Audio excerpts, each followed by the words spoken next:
નમસ્કાર ખેડૂત મિત્રો, ઓનલી ખેડૂત હેલ્પમાં આપનું સ્વાગત છે। આજે તારીખ 21/5/2025 આજના મહત્વના હવામાન સમાચાર જાણીશું, જેમાં ગુજરાતમાં ભારે વરસાદની આગાહી કરવામાં આવી છે। અરબ સાગર અને બંગાળની ખાડી બંનેમાં સિસ્ટમો સક્રિય છે, એટલે કે બંને સિસ્ટમો એક વાવાઝોડા તરીકે આગળ વધી શકે છે તેવી પણ સંભાવનાઓ દર્શાવાઈ રહી છે। હજુ સિસ્ટમ બને ત્યારે સંપૂર્ણ ટ્રેક ફાઇનલ થશે, પરંતુ અત્યારે હાલ ગુજરાતમાં આજે તેમજ આવતીકાલે પણ ભારે વરસાદની શક્યતા રહેલી છે। તેમજ આગામી સમયમાં જો આ સિસ્ટમ વાવાઝોડું બને તો તેનું નામ શક્તિ વાવાઝોડું આપવામાં આવશે। ગુજરાતમાં ક્યાં તેની અસર જોવા મળશે, ક્યાં ટકરાશે, સંપૂર્ણ માહિતી મેળવીએ। ચેનલમાં નવા હોય તો સબસ્ક્રાઇબ કરી લેજો। ખાસ કરીને હા, જો વાવાઝોડું બને તો તેની જે પવનની જે ઝડપ છે તેની વાત કરીએ તો ખાસ કરીને 165 કિલોમીટર પ્રતિ કલાક સુધીની પવનની ઝડપ દર્શાવવામાં આવી છે, જેના કારણે કહી શકાય કે ગુજરાતના કેટલાક વિસ્તારોમાં પણ ભારે પવન ફૂંકાશે। આ સિસ્ટમ વાવાઝોડું બને તો બેલગાંવથી સિસ્ટમ બની અને મસ્કટ ઓમાન તરફ જઈ શકે। બીજો રસ્તો તે કરાચી આજુબાજુ ગુજરાતથી નજીકથી પસાર થઈને જઈ શકે। ત્રીજો જે પ્રોબ્લેમ છે તે એ છે કે આ ઓમાન તરફ જતા જતા ત્યાંથી ફંટાય અને ગુજરાતની નજીક બંગાળની ખાડીની સિસ્ટમના લીધે તેના આકર્ષણના કારણે તે ગુજરાત ઉપરથી પસાર થાય તેવી પણ શક્યતાઓ ગણી શકાય। પરંતુ જો ગુજરાત સુધી પહોંચે તે પહેલાં જ તે નિમ્ન લો પ્રેશર બની જશે, કારણ કે સાયક્લોન છે તે અરબ સાગરની અંદર વિખેરાઈ શકે, એટલે ગુજરાત માટે ખતરો ટળી શકે। તો જોઈએ ખાસ કરીને અત્યારની અપડેટ। 23 તારીખે બેલગાંવ નજીક, મુંબઈ નજીક આ સિસ્ટમ બનશે, જે ખાસ કરીને જમીન તળની નજીક બનશે, જેના કારણે તે વધુ મજબૂત ન બની શકે, પરંતુ ધીમે ધીમે 24 તારીખની અંદર તે અરબ સાગરમાં જશે। ત્યારે તેની જે પવનની જે ઝડપ છે તેની આપણે વાત કરીએ તો તેની પવનની ઝડપ 116 કિલોમીટર પ્રતિ કલાકની જોવા મળે છે।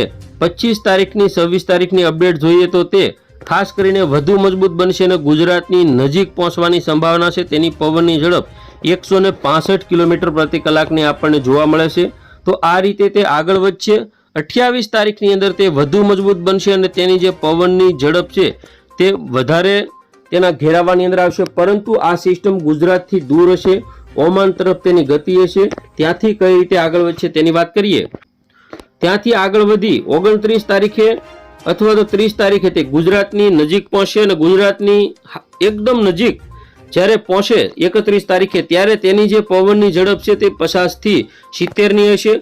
ગુજરાતના વિસ્તારોમાં પવનની ઝડપ તેની ખાસ કરીને 70 આજુબાજુની પણ જોવા મળી શકે। તો વાત કરીએ આપણે ગુજરાતમાં હવે પવનની ઝડપ આગામી સમયમાં કેવી રહેશે, તો 24 તારીખે ગુજરાતમાં નોર્મલ પવનની ઝડપ હશે। 25 તારીખની અંદર પવનની ઝડપ વધશે, જેમાં સાયક્લોનની અસરના કારણે ગુજરાતના જે વિસ્તારો છે જેમાં 45 થી 55ની પવનની ઝડપ જોવા મળશે। 26 તારીખે પણ આ રીતે પવનની ઝડપ રહેશે। 27, 28 તારીખમાં 55 થી 60ની પવનની ઝડપ સૌરાષ્ટ્રના જે વિસ્તારો છે, કચ્છના વિસ્તારો છે, દક્ષિણ ગુજરાતના વિસ્તારોમાં જોવા મળશે। 29 તારીખ અને 31 તારીખમાં દરિયાકાંઠાના જે વિસ્તારો છે, ગીર સોમનાથ, અમરેલી, ભાવનગર, જેમાં 60 થી 70 સુધીની પવનની ઝડપ જોવા મળી શકે, કારણ કે આ સિસ્ટમ એકદમ ગુજરાતની નજીકથી પસાર થશે, ગુજરાત ઉપરથી પસાર થશે। 55 કિલોમીટર પ્રતિ કલાક સુધીના જે જોટાના પવનો છે તે જોવા મળશે, બાકી ભારે વાવાઝોડાની કોઈ શક્યતાઓ દેખાતી નથી। તો હવે જોઈએ વરસાદની આજની અત્યારના સમયગાળાની અપડેટ જોઈએ તો હાલ સવારના સમયગાળા દરમિયાન ક્યાંય પણ વરસાદની સંભાવના દેખાતી નથી। બપોરનો જે સમયગાળો છે જેમાં 2 વાગ્યાના સમયગાળા દરમિયાન સૌરાષ્ટ્રના દરિયાઈ પટ્ટીના જે વિસ્તારો છે જેમાં વરસાદની સંભાવના છે, જેમાં પોરબંદર, ભાણવડ, જૂનાગઢ, વેરાવળ, મહુવા, તળાજા, ભાવનગર, અમરેલી, જસદણ આ જે બધા સેન્ટરો છે જેમાં સૌથી વધારે જો વરસાદની સંભાવના હોય તો તુલસીશામ છે, ધારી, સાવરકુંડલા, વિસાવદર, કોડીનાર, ઉના આ જે બધા વિસ્તારો છે તેમાં વરસાદની સંભાવના આપણને જોવા મળે છે। તો દક્ષિણ ગુજરાતમાં ભારે વરસાદની સંભાવનાવાળા વિસ્તારોની વાત કરીએ તો ખાસ કરીને દહેજ, ભરૂચ તેમજ ડેડિયાપાડા, ઉંબરપાડા, વંકલ, કોસંબા આજુબાજુના જે વિસ્તારો છે, તેમજ સુરત, બારડોલી, નવસારી, બિલીમોરા, તાપી તેમજ ડાંગ આજુબાજુના જે વિસ્તારો છે તેમાં પણ વરસાદની સંભાવના છે। સાપુતારા, ભવનાથ, અંબોશી, વાપી, વલસાડ, વાંસદા, ખાડોલી, કપરાડા, વાની આ તમામ વિસ્તારોમાં ભારે વરસાદની સંભાવના ગણી છે। હવે આપણે જોઈએ ખાસ કરીને આજે 4 વાગ્યાની અપડેટ। ભાણવડ, પોરબંદરથી લઈ રાજકોટ, ચોટીલા, બોટાદ, જસદણ, ગોંડલ, જૂનાગઢ, અમરેલી, ભાવનગર, તળાજા, મહુવા, જેસર, બગદાણા, પાલીતાણાના વિસ્તારો તેમજ ઉના છે, કોડીનાર છે, વેરાવળ છે, આ જે બધા વિસ્તારો છે તેમાં પણ વરસાદની સંભાવના છે. તો સાથે સાથે દક્ષિણ ગુજરાતની વાત કરીએ, અમોદ, વડોદરા, ભરૂચ, રાજપીપળા, સુરત, તાપી, આ બધા વિસ્તારોમાં પણ વરસાદની સંભાવના ગણી શકાય. તો ખાસ કરીને 22 તારીખની અપડેટ જોઈએ તો 22 તારીખે બપોર પછીના સમયગાળા દરમિયાન કોઈ વિસ્તારો એવા છે જેમાં વરસાદની તીવ્રતા આપણને ECMWF મોડલ મુજબ જોવા મળે છે, જેમાં સૌરાષ્ટ્રના જે વિસ્તારો છે જેમાં જામનગર હોય, રાજકોટ હોય, જૂનાગઢ હોય, પોરબંદર હોય, ઉના હોય, તેમજ દક્ષિણ ગુજરાતમાં સુરત, ભરૂચ, વડોદરા, છોટાઉદેપુર, આ બધા સેન્ટરોમાં વરસાદ આપણને જોવા મળશે. ખાસ કરીને 23 તારીખની વાત કરીએ તો તેમાં પણ વરસાદની જે સંભાવના છે તે સૌરાષ્ટ્રમાં છૂટાછવાયા ભાગોમાં ECMWF મોડલ મુજબ બતાવે છે. પરંતુ આપણે હવે જોઈએ